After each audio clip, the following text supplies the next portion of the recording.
তো hello' friends, কি খবৰ আপোনালোকৰ? নিশ্চয় ভালে আছে চাগে। আজি বহুত দিনৰ মূৰত এটা ভিডিঅ' বনাব আহিছোঁ, যিকৈ আজি 12 এপ্ৰিল শনিবাৰ, আজি হনুমান জয়ন্তী হয়। এইটো হৈছে আমাৰ বৰপেটাৰ শিৱবাৰীৰ হনুমান মন্দিৰ। হনুমান মন্দিৰ উপলক্ষে অকণমান চাকি বন্তি জ্বলালোঁ বাৰু। তেওঁৰ ওচৰত প্ৰাৰ্থনা জনালোঁ যাতে ভৱিষ্যতটো ভাল হয়, মানে এই বহাগৰ বতৰটো যাতে ভাল হয়। তো আপোনালোকে দেখা পাই আছে যে কিমান মানুহ হৈছে চাওক, আৰু অকণমান দেৰি হওকলগীয়া আৰু বহুত মানুহ বেছি হ'ব। তো হনুমান মন্দিৰত এটা নতুনকৈ এটা শিলা পাথৰ অনা হৈছে। তো পথাৰটো দেখাৰ কাৰণে আপোনালোকক চেষ্টা কৰিম, যোগে মানুহ বহুত বেছি হৈ আছে, ভিতৰত যাব পৰা নাই, যোগে মন্ত্ৰ জাপ চলি আছে, সেইকাৰণে তাত যাৰ কাৰণে বহুত অসুবিধা হৈ আছে।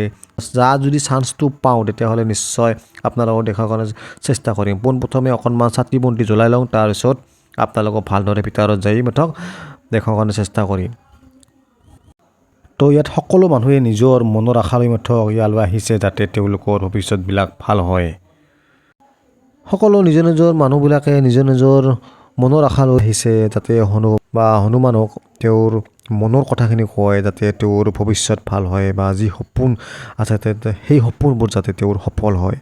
সকলোৱে ইয়াত আহি মাথক হনুমান মন্দিৰত আহি তেওঁ পূজা ৰচনা কৰিছে যাতে তেওঁৰ দিন আৰু ভৱিষ্যত যাতে ভাল হয়, বা তেওঁৰ পৰিয়ালৰ যিবিলাক দুখ আছে, দুৰ্বলতা আছে, যাতে চিৰদিনৰ বাবে নাইকিয়া হৈ যায়।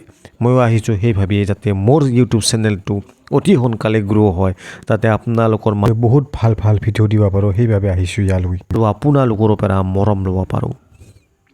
আৰু সেই আশালৈয়ে আজি মই হনুমান মন্দিৰত আহিছোঁ, যাতে মোৰ দিন আৰু ভৱিষ্যত যাতে ভাল হয়, আৰু আপোনালোকৰো যাতে ভাল হয়, সেই আশালৈ ইয়ালৈ আহিছোঁ, যাতে ছাতি অকৰা জ্বলাই যাওঁ।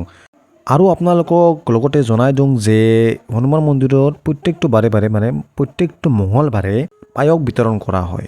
এইবাৰো পায়স বিতৰণ কৰিছে, দিনত খিচাৰি বিতৰণ কৰিছিলে, কিন্তু গধূলি পায়স বিতৰণ কৰা হয়। অকণমান আপোনালোককো দেখুৱাম বাৰু যে বহুত থালিয়ে তাৰমানে পায়স তৈয়াৰ কৰে হনুমান মন্দিৰত। খিচাৰিও তৈয়াৰ কৰিছিলে দিনৰ ভাগত।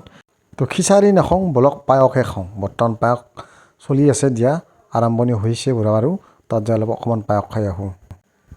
তো পায়স খোৱাৰ কাৰণে মানুহৰ ভিৰ চাওক, অজস্ৰ মানুহ ইয়াত থিয় হৈ ৰৈ আছে, ৱেইটিং ৱৰ্ড লিষ্টত আছে। আমিও গেলোঁ পালোঁ, হেঁচি ঠেলি তাৰে এটা বাতি এটা লওঁ বাৰু। এনেকৈ কাগজৰ বাতিত আৰু প্লাষ্টিকৰ চামুচত এনেকৈ পায়স বিতৰণ কৰি থকা হৈছে শ্ৰী হনুমানৰ ভক্তসকলে। যদি কিবা বক্তৃতা দিয়াত বা কথা কোৱাত কিবা যদি ভুল ভ্ৰান্তি হৈছে তেনেহ'লে মাফ কৰি দিব, যিহেতু এনেকুৱা টপিকৰ ওপৰত ভিডিঅ' নপৰে। তো মই এই ভিডিঅ'টো ইয়াতে সামৰণি মাৰিম। আৰু মই আপোনালোকক কথা দিছিলোঁ যে মই হনুমান মন্দিৰৰ ভিতৰত যাই মাথক শিলা আছে, যেনে আমি তাক ৰামসেতু শিলা বুলি কওঁ।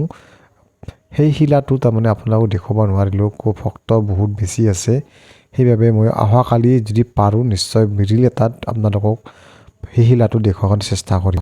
আৰু এই ভিডিঅ'টো ইয়াতে সামৰণি মাৰিছোঁ। ধন্যবাদ।